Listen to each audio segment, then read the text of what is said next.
여러분, 안녕하세요. 오늘 우리가 함께 파헤쳐볼 자료는요, 어쩌면 우리가 꽤나 당연하게 혹은 무겁게만 여겨왔던 믿음이나 신앙에 대한 생각을 완전히 뒤집어 놓을 아주 흥미로운 텍스트입니다. 보통 믿음이라고 하면 왠지 지켜야 할 종교적인 의무라던가 아니면 통과하기 되게 어려운 신학적 테스트 같은 걸 떠올리기 쉽잖아요. 그런데 오늘 다룰 내용은 이 믿음을 관계라는 아주 친밀하고 따뜻한 렌즈를 통해서 완전히 재해석하고 있습니다. 자, 도대체 어떤 이야기인지 지금부터 바로 깊숙이 들어가 보죠. 자, 본격적인 이야기에 앞서서 원문에 나오는 진짜 일상적이고 재미있는 질문 하나를 던져볼게요. 여러분, 여러분의 부모님이 진짜 내 부모님이라는 걸 평소에 어떻게 믿고 계신가요? 갑자기 부모님한테 찾아가서 저 유전자 검사 결과지 좀 보여주세요 라던가 수학적인 증명을 요구하시진 않잖아요. 우리는 그냥 알고 있습니다. 왜냐고요? 태어나서 지금까지 그분들과 밥 먹고 부대 끼고 삶을 공유하며 살아왔으니까요. 여기서 원문이 정말 기가 막힌 대조를 보여주거든요. 생각해보세요. 누군가를 향한 사랑이나 신뢰가 무슨 실험실에서 뽑아낸 차가운 데이터나 복잡한 공식으로 증명되던가요? 절대 아니죠. 진정한 사랑과 믿음은 오랜 시간 동안 같이 겪은 경험, 소소한 대화, 그리고 함께 보낸 그 시간들을 통해서 유기적으로 쑥쑥 자라나는 겁니다. 아, 이 사람은 내가 힘들 때 진짜 내 옆에 있어주는구나. 이걸 직접 겪어보면서 어느 순간 아, 이 사람 진짜 믿어도 되겠다 하고 확신하게 되는 거죠. 그래서 오늘 내용에서 가장 집중해야 할 핵심이 바로 이겁니다. 믿음 그 자체의 정의를 아예 새로 쓰는 거예요. 믿음은 누가 억지로 머릿속에 쑤셔 넣는다고 생기는 것도 아니고 무슨 마법처럼 뿅 하고 단번에 생기는 것도 아닙니다. 긴 시간에 걸쳐서 상대를 지켜보며 쌓아가는 신뢰, 바로 유기적인 관계 그 자체라는 거죠. 통과해야만 하는 팍팍한 시험 답안지가 아니란 얘기입니다. 그러니까 아직 잘 알지도 못하는 상대를 단번에 믿지 못한다고 해서 스스로 자책하실 필요가 전혀 눈꼽만큼도 없습니다. 자, 그런데 여기서 저자가 보이지 않는 신이라는 우리가 겪는 흔하고도 답답한 딜레마를 어떻게 설명하는지 보면 진짜 흥미롭거든요. 공기, 전기, 중력, 그리고 누군가를 향한 감정, 이것들의 공통점이 뭘까요? 맞습니다. 다 우리 눈에 안 보인다는 거예요. 근데 우리 얘네들이 존재한다는 걸 매일 철석같이 믿고 살잖아요. 왜 그럴까요? 눈에 안 보여도 나뭇잎이 흔들리는 걸 보고 탁 켜지는 전등을 보고 떨어지는 물건을 보니까요. 사랑하는 사람의 행동이나 따뜻한 눈빛을 매일 보잖아요. 이렇게 일관된 결과와 흔적들을 겪다 보니까 보이지 않는 본질을 자연스럽게 확신하게 되는 겁니다.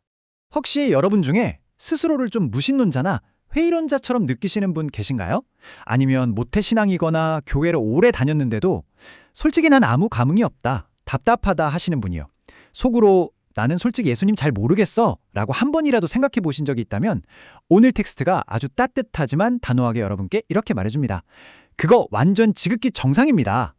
라고요. 아니 당연하죠. 아직 그 개인적인 관계라는 게 제대로 시작조차 안 됐으니까요. 자, 그렇다면 도대체 이 관계라는 게 어떻게 점진적으로 퍼져가는 걸까요? 원문은 여기서 요한복음 15장의 말씀을 쓱 꺼내며 첫 번째 비유를 던집니다. 우리를 종이 아니라 친구로 부르겠다는 초계장인 셈이죠. 그러니까 저 멀리 구름 위에서 팔짱 끼고 구경만 하는 신이 아니라 우리랑 똑같은 눈높이로 내려와서 우정을 좀 나눠보자고 먼저 손을 쑥 내미는 겁니다. 이 둘의 본질은 사실 하늘과 땅 차이잖아요. 종은 그냥 주인이 시키는 대로 기계처럼 맹목적으로 움직이는 존재입니다. 자기가 지금 이 일을 왜 하는지도 모르고요. 근데 친구는 완전 다르죠. 친구는 내 속마음을 나누고 내 옆에서 내 보폭에 맞춰서 같이 걸어주는 사람입니다. 서로의 진짜 모습을 깊이 알아가면서 차곡차곡 신뢰를 쌓아가는 관계. 이게 바로 오늘 텍스트가 말하는 믿음의 첫 번째 형태인 거죠. 근데 진짜 재밌는 건 원문이 여기서 멈추지 않는다는 거예요. 아가서의 아주 로맨틱한 구절을 가져오면서 우리를 한 차원 더 깊은 친밀함 속으로 끌고 들어갑니다. 나의 사랑, 내 어여쁜 자야 일어나서 함께 가자. 어떠세요? 방금 전까지는 그냥 친구였는데 이제는 자신의 신부에게 사랑을 속삭이며 프로포즈하는 신랑의 모습으로 비유가 확 바뀌어버립니다. 근데 여기서 한번 생각해 볼까요? 왜 하필 신랑과 신부의 비유를 썼을까요? 아무리 친한 친구나 존경하는 선생님이라도 결국 물리적인 거리나 시간의 한계가 있잖아요. 그런데 결혼이라는 언약은 그런 경계가 없습니다. 인간이 맺을 수 있는 관계 중에서 가장 자발적이고 또 가장 찐득하고 인격적이죠. 매일매일 지지고 볶으며 감정을 나누고 삶 전체를 공유하는 그야말로 궁극적인 연합을 의미하기 때문입니다. 이런 결혼의 메타포를 쭉 이어가면서 사도 바울은 자신을 아주 재미있는 역할로 소개합니다. 일종의 영적 중매쟁이라는 건데요. 이 중매쟁이의 목표는 딱 하나입니다. 교회를 아주 예쁜 신부로 단장시켜서 진짜 신랑인 그리스도와 딱 다이렉트로 이어주는 거예요. 중간에서 자기가 콩고물을 챙기는 게 아니라 오직 두 존재가 온전히 만나서 사랑에 빠질 수 있도록 판을 깔아주는 역할인 거죠. 근데 항상 이런 좋은 관계를 망치려는 회방꾼들이 있기 마련이잖아요. 원문에서는 이들을 거짓 교사들, 다시 말해 영적인 사기꾼들이라고 아주 강력하게 경고합니다. 이 사람들이 쓰는 수법이 진짜 교묘해요. 중매쟁이인 바울을 막 헐뜯어서 이간질시키고 순수해야 할 신앙을 완전 세속적인 성공이나 권력 얻는 도구로 변질시켜버립니다. 근데 이 중에서도 가장 치명적인 게 뭔지 아세요? 바로 진짜 사랑꾼 신랑인 예수님의 이미지를 엄청나게 왜곡시켜서 사람들을 겁먹게 만든다는 겁니다. 자, 그럼 이런 사기꾼들의 강압적인 가르침에 휘둘리지 않으려면 어떻게 해야 할까요? 복잡하게 생각할 것 없습니다. 예수님의 진짜 방식으로 돌아가면 돼요. 처음 제자들이 될 사람들이 당신 도대체 누구십니까? 하고 졸졸 따라왔을 때 예수님이 무슨 각 잡고 칠판 앞에서 신학 강의를 하신 게 아니거든요. 그냥 한마디 하셨어요. 와서 보라. 일단 내 삶 속으로 들어와서 내가 어떤 사람인지 직접 한번 부딪혀보고 겪어보라고 아주 담백하게 초대하신 거죠. 이 심플하고 소박한 초대가 어떻게 복음의 핵심 메시지로 쫙 뻗어나가는지 한번 볼까요? 신은 저 멀리 구름 위에서 뒷짐지고 구경만 하지 않았습니다. 스스로 인간의 몸을 입고 내려와서 무려 3년 동안이나 사람들 틈에 섞여 땀냄새 풍기고 같이 밥 먹고 길을 걸었어요. 그리고 마지막엔 어떻게 하셨죠? 완전히 부서지고 망가진 우리를 대신해서 십자가에 오르는 가장 밑바닥 자리까지 내려가셨습니다.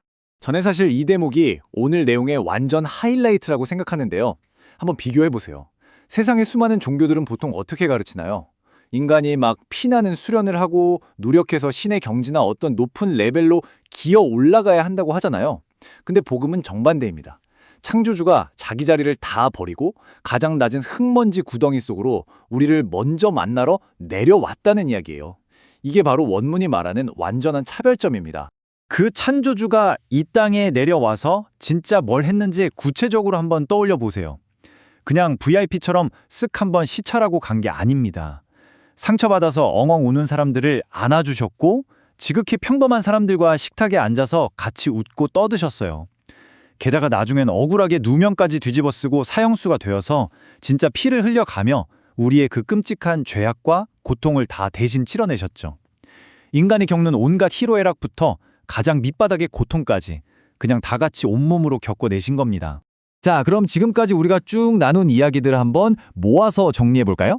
이제 완전 명확해지죠? 믿음이라는 건 머리 쥐어 뜯어가면서 어떻게든 통과해야 하는 까다로운 시험 문제도 아니고요. 논리로 무장해서 말싸움으로 상대를 이겨 먹어야 하는 토론 배틀도 절대 아닙니다. 진짜 믿음은 그토록 자신을 한없이 낮추면서 나에게 먼저 다가온 그 엄청난 사랑에 대해 우리가 자연스럽게 고개를 끄덕이는 응답이고 그분과의 따뜻한 관계가 시작되는 출발선입니다. 오늘 우리가 살펴본 텍스트의 진짜 심장이 바로 이 문장에 단어가 있습니다. 모든 증거가 완벽하게 수집될 때까지 팔짱 끼고 기다리는 게 아니라 지금 이 순간에도 내 옆에서 끊임없이 속삭이는 아주 다정하고 일상적인 목소리예요. 나는 네 친구야. 우리 진짜 친구하자. 나는 널 위해 준비된 신랑이란다. 내 어여쁜 사람아, 일어나서 오늘 나랑 데이트로 가자. 자, 이제 오늘 함께 나눈 이야기들을 갈무리하면서 여러분 마음속에 꼭 품고 가셨으면 하는 마지막 질문 하나를 던져볼게요.